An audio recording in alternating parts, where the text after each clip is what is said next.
Alam na. Yeah.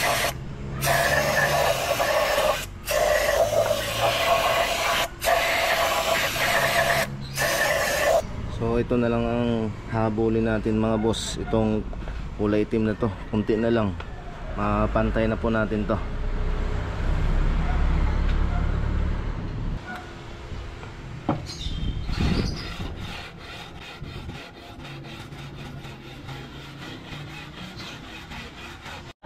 Ayun mga boss, tapos na natin nirepis itong cylinder head. Ayan. Pero ito medyo may itim pa rin to rito. Nakikita natin mga boss. Ito, hayaan na lang natin yan kasi hindi naman natakpan ng gasket yan. Hayaan lang po natin ito dahil di naman po nilalapatan ang gasket itong itim na yan. So ito, okay na ito, na pantay na natin. Ang importante dito mga boss, yun dito kailangan mapantay natin to kasi dito yung lumalapat sa liner. Ito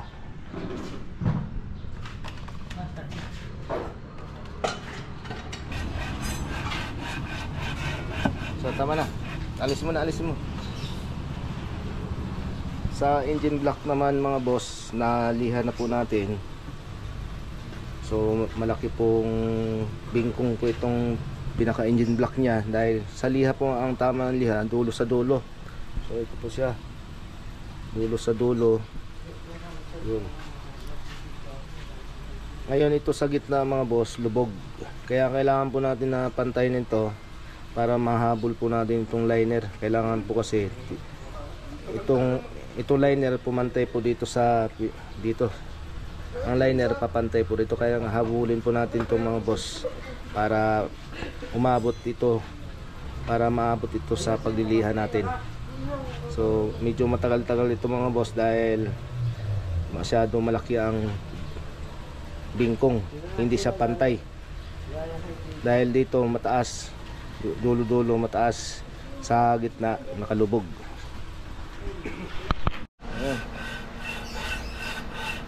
Tingin ka muna sa camera. Eh siyempre, para hindi ka mapagod. Mahaba-haba pa yung pagliliha mo yan. Abutin ko pa ng 2 araw dyan. Tingnan nga natin kung hanggang sana yung nililiha mo. Ay, ito, mayroon na konti. Kalahati lang gano'n. Konti. Marami-rami na nabawas dito sa kabila. Tapos dito, sige, ituloy mo lang. Dandahan lang para hindi ka mapagod yan. Sige, huwag kang mag-alala. Tapos mo rin yan. Iabot mo dito ha. Dito, dyan. Lagpas mo para pumantay yan. Dandahan lang, di naman kailangan mabilisan yan eh. Iiwan mo na kita dyan. So ito mga boss, marami na po tayo na bawas dito sa block na to. Dahil dito mga boss, marami na po nagasgas dito sa pagliliha natin. Kung mapapansin po natin, itong side na ito tinamaan na po ng liha, pantay na siya. Saka dito, inabot na po ito dito sa dulo. Dito. Pero dito sa gitna mga boss, wala pa siyang, di pa tinatamaan ng liha. Kaya ang gagawin po natin, kailangan lihain to hanggat sa mapantay po natin to dito banda.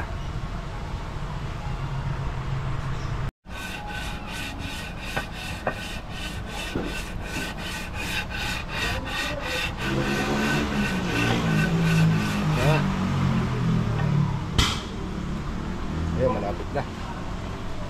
Ba't po kulay pula banda rito? Tapan mo nga. Ito po. Yan. Siyempre, meron. Ilaw. Kunti na lang, no? So, ito na lang, habulin natin. Sige. Fight!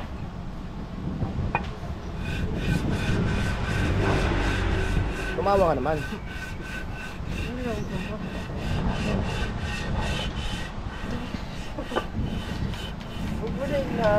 So ayan mga boss, natapos na natin pag-replace ang engine block.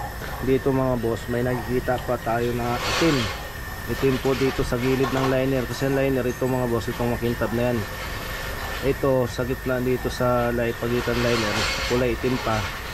Hindi na po natin na sinagad sa pagliliha kasi baka masobrang ninipis po itong block na to dahil masyado hindi po paantay ang lapat po nito. Kaya sa pagliha natin mahirapan po tayo na habulin itong itim na ito. Pero ang importante dito mga boss, ang kanyang liner na tinamaan na ng liha at kumantay na po rito yung liner niya. Kasi ito ang importante mga boss, yung pinaglalapatan ng cylinder head gasket. So ito po yung pinaglalapatan ng cylinder head gasket.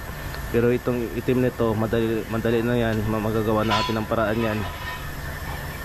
Itong itim nito kasi masyado po makapal pa kung babawasan pa natin.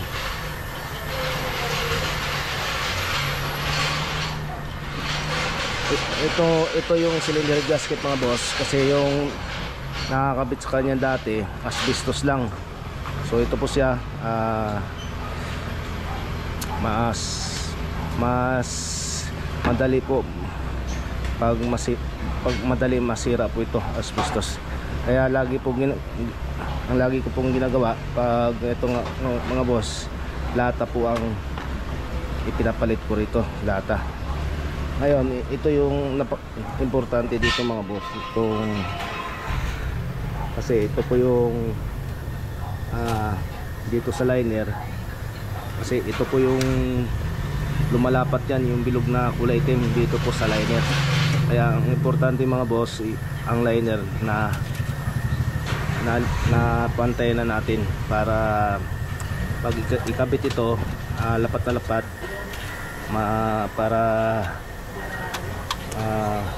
para tumagal itong gasket na to.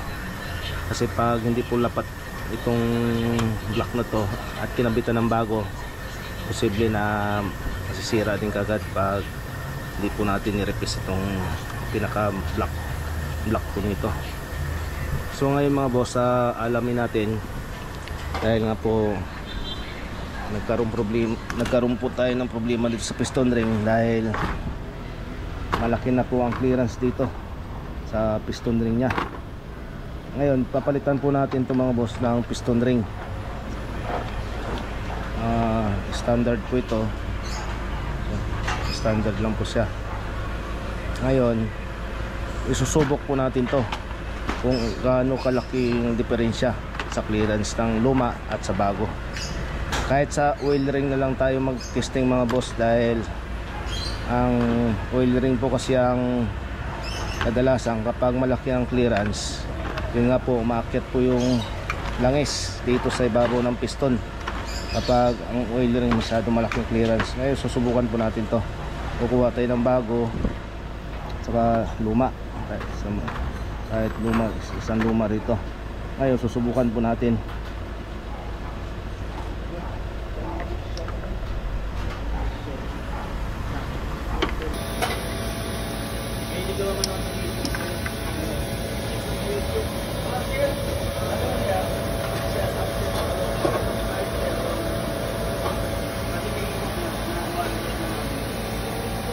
Ito naman po yung bago mga boss, ito yung bago na piston ring.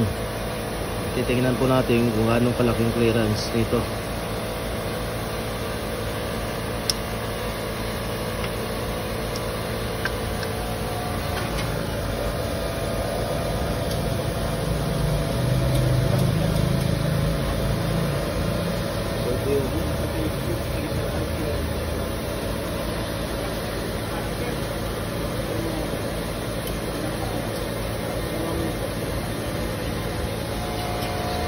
Ayun na mga boss, papalitan po natin ng piston ring to. So ito po yung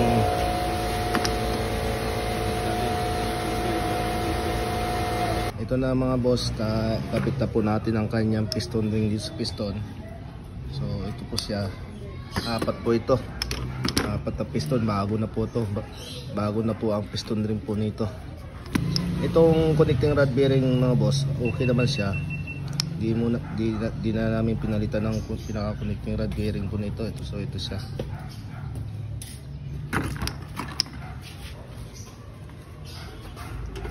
So ikakapit na po natin itong mga boss, itong piston. Ayan mga boss, naikapit na po natin ang apat na piston. Apat po siya.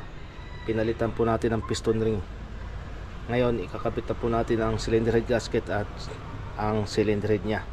Ang sa cylinder head mga boss, ang ginawa lang po dito, nagpalit lang po tayo ng pinaka valve seal po nito. Dahil nga po ang guma po nito sobrang tigas na. So dito po nakalagay po ang pinaka valve seal dito sa loob ng spring sa engine valve. So ito na po siya. Ikapit na po natin ang kanyang cylinder head at binubuo na po namin ito. Ngayon ikakapit na po namin ang crankshaft pulley change, kasi bago namin assemble itong mga boss, bawat isang parts change muna namin, baka may sira. Kaya na-check natin ang dito banda sa may crankshaft pulley. Ito po yung pinaka crankshaft pulley nya. So ngayon na-check po namin, lakas po ng kalog. So ito. Ngayon tiningnan namin itong butas po na to na nawala na po yung pinaka-spline nya. Ito pala umikot na po to sa crankshaft nya. Sa crankshaft iniikot na at umikot. Ito nga po, ginasgas po ito pinaka-spline nya. So pag ginasgas po ito, luluwag na ito sa may crankshaft. Ngayon ang crankshaft naman niya, muntik na masira din dahil yung pinaka lock po dito, yung pinaka kunya nadurog. Durog pala. So ang ginawa namin, umorder po kami ng bago. So ito po yung bago. Ito po yung nasira sa kanya, itong pinaka-spline. So ito po siya, napudpud na po ito, kaya maluwag nito sa sigunyal sa crankshaft, kaya hindi po pwede na maluwag to dahil hindi magtatagal po ito dahil sisirain po ang kanyang crankshaft. Kaya ang ginawa namin mga boss, pinalitan po namin ng bago. So ito po yung bago niya, may spline na siya at saka pinaka-lock. Ang lock po nito, yung pinaka-kunya doon, yung luma, durog na po siya, sira na, kaya pinalitan namin ng bago na lock. At saka dito sa may engine support na bracket, dito po yung pinaka bracket ng engine support, isang tornilyo loose thread. Kadalasan kasi sa mga itong Honda mga boss, kasi aluminum lang ito, minsan itong pinaka tornilyuhan ng engine support bracket loose thread. Kaya ang gagawin namin dito mga boss, iti-thread namin to, ipapatrade para kumapit po siya ng husto. Kasi pag isa lang ang kakapit ng bolt, baka masira din po ito isa, hindi magtatagal. Pag masira po ito, baka itong makina malalaglag. So yan lang po ang gagawin natin ngayon, iti-thread po natin to.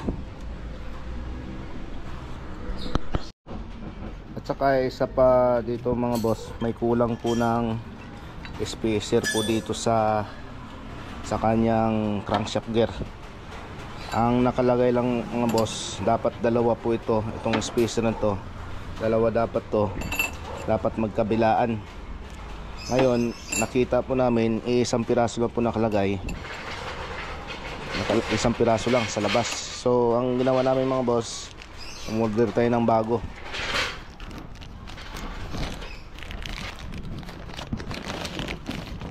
Ayan. So papalitan po natin ito ng, kailan lalagyan po natin ito isa pa. Ito kasi magkabilaan po ang kabit nito. Ayan. Ganito dapat mga boss. Kasi itong washer na to, stopper po to ng timing belt. para yung timing belt hindi lumagpas dito sa labas. Kaya may stopper siya para yung timing belt hindi po siya uusog, hindi siya gagalaw. So ito lang, ganyan po ang kabit niyan. So ito na, kakabit na po natin to mga boss para ma-testing na natin to.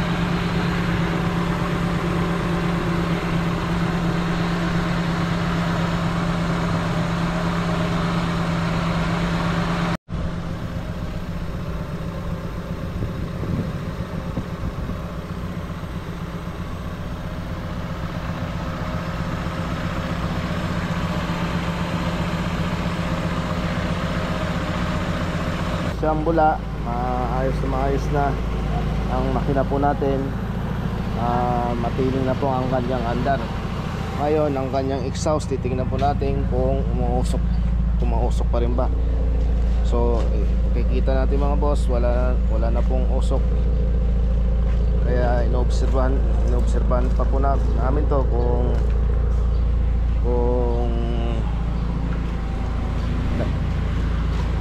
binibreak in pa namin to mga boss, dahil bago ang piston ring nito, kailangan po natin paandarin para pag kinuha ng may-ari, kahit na i-break niya to, okay lang dahil na-break in na natin. So okay na mga boss.